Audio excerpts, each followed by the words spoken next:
Okay, so welcome back for How to Be Vegan Part 2. So basically in this video, we're going to be talking about, first, a little bit of, my story, why I'm vegan, and, just more into, the reasons of, why veganism is beneficial. Basically, I became vegan because I had a friend on Twitter who relentlessly posted articles about being vegan and all these different things. And my reaction was like, why would anyone ever do that? You're crazy. Then I started reading into the articles and I was like, there's not a good reason to not be vegan. So with that, the first reasons that I'll list have to do with the environment. And basically meat products and other, as well as animal products in general, have a larger carbon footprint per calorie than vegetable products because of the inefficient transformation of the plant energy into animal products, and just all the extra resources that go into making an animal product versus that don't when vegetables and plant-based products are just directly consumed. So as the world's appetite for meat increases, we obviously need more land to grow crops to feed animals, and also more land to host those animals as they grow. Something that's interesting is that producing a little more than 2 pounds of beef causes more greenhouse gas emissions than driving a car for 3 hours, and uses up more energy than leaving your house lights on for the same period of time. So basically, while a lot of the easy switches we try to make to be environmentally friendly relate to oh, I'll take shorter showers, oh, I'll just not drive as much, and things like that, well, actually it just makes a lot more sense to not eat products that take up so much energy from the environment and so many resources. Also, factory farms produce billions of pounds of manure every single day, which ends up in lakes, rivers, and drinking water, especially in areas where drinking water is accessed by wells and things. This disproportionately affects lower income communities and people that can't necessarily advocate for themselves, which leads into issues of environmental justice. And so that's another huge reason why I'm vegan, which I'll talk more about later, about how it helps care for other people better when we respect the land and respect the impacts that environmental and changes can cause for other communities. Of all the antibiotics sold in the United States, approximately 80% are sold for the use in animal agriculture, and about 70% of these are medically important, which means their class is important for human medicine, meaning there are antibiotics that treat us. And those antibiotics are used for non-therapeutic uses in animals.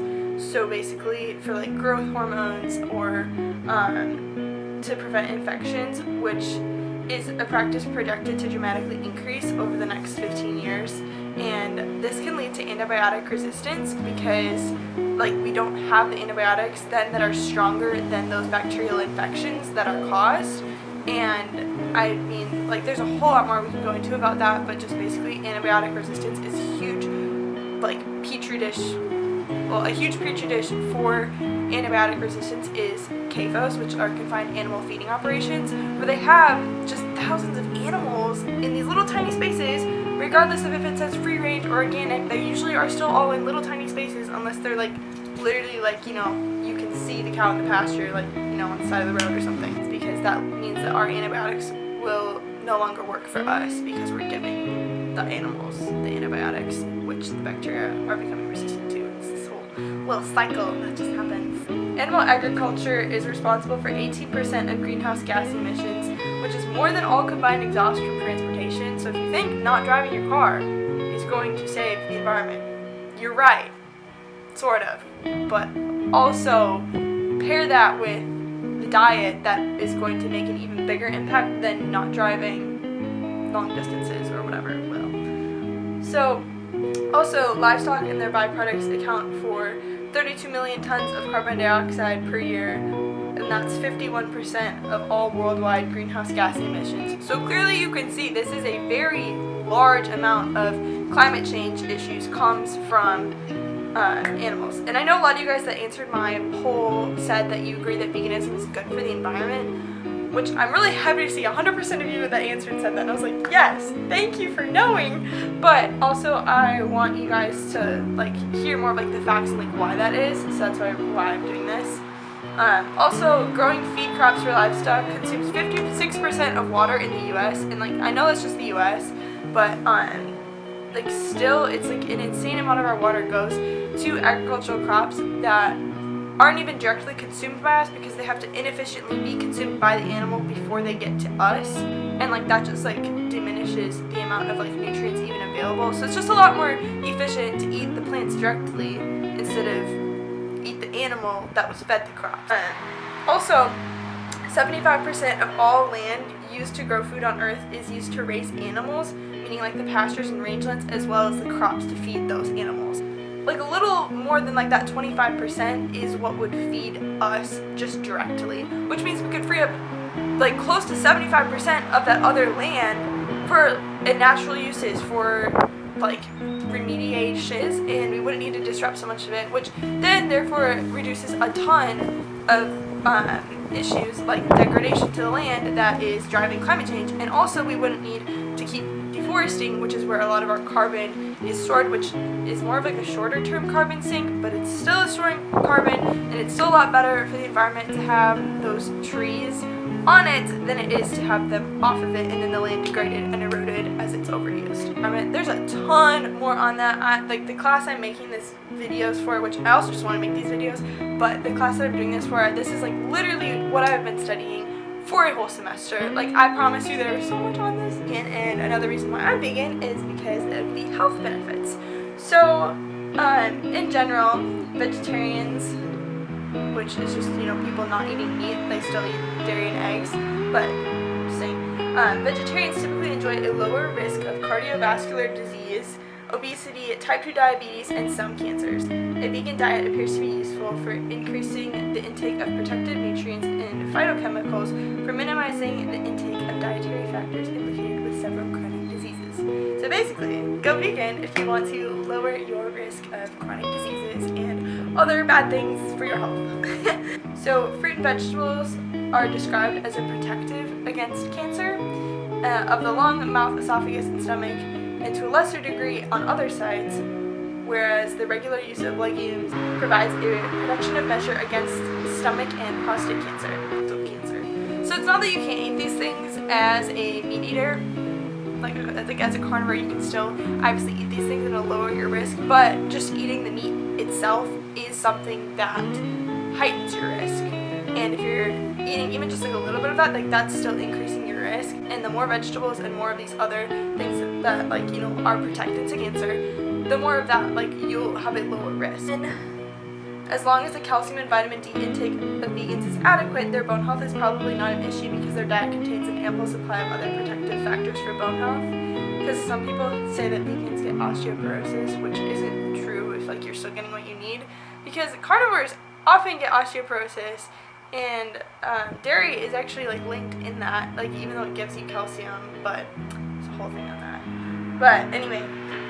Current research shows that there are certain chemicals in red and processed meat, both added and naturally occurring, that cause these foods to be carcinogenic. The Agency for Research on Cancer lists that in Group 1 of carcinogens, meaning carcinogen Group 1 means like that it has the most proven evidence, not that it's the most cancer causing, but like the most proven directly linked evidence that red meat consumption is on that list, as well as salted fish in like the Chinese style, which I don't really know what that means, but those things are listed along with other plethora of chemicals, tobacco, and solar radiation. Like there's a ton of bad stuff on that list, and the fact that meat, like just as much research has been done to prove that tobacco causes cancer as red meat causing cancer. So one serving of processed meat per day increases the risk of developing diabetes by 51%. The impact of beef on human cholesterol isn't necessarily much worse than that of poultry or fish, though. So like, just because red meat is like bad, it's not like the other types of meat aren't like still increasing your risk. It's like it may be less, but it's still increasing.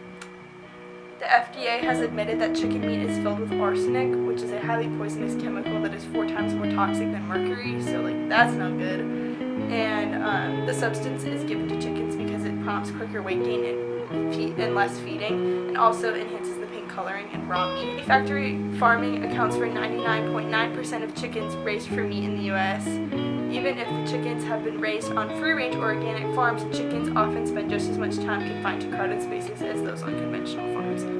The third part I'll mention is the ethical component. So in addition to polluting the environment and just like the health benefits of going vegan, like just the fact that like factory farms strive to just produce meat and animals like as quickly as possible means that like those animals are just not treated well. Like it's not like a humane way to like treat animals. And I know that you would argue like, well, they're not animals, so you don't have to treat them humanely, but just ethically, like it doesn't really make sense, especially because like we'll have like cats and dogs as pets and be like, oh, so cute, so precious, like I would never eat them. But then it's like, why are you eating like all these other animals?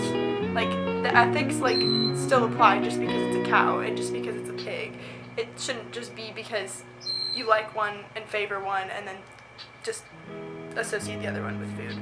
Okay, and then the last component that I'll kind of talk about why you should be vegan kind of relates more to like faith and things. So in the Bible, like yes, like Moses in the desert with the Israelites was like given meat because like the Israelites were craving meat. Give you your meat, even though I've been providing for you this manna all along in your journey, but yeah, because you asked for it, I'll provide you with meat. And so then they got the pigeons. But what's interesting is that when we look at Genesis 1, it actually doesn't say that humans were given meat to eat. We were in right standing with God, we were walking with him hand in hand in the garden, like all things were good. That was before evil entered the world. And God didn't allocate animals at that time for human consumption. It was, you have every green plant and every seed-bearing plant, that's what you can eat, except for from the tree of life, of course, but like that's what he allocated for us to eat, which is just really interesting that like that's kind of like what his intention was originally, in my opinion.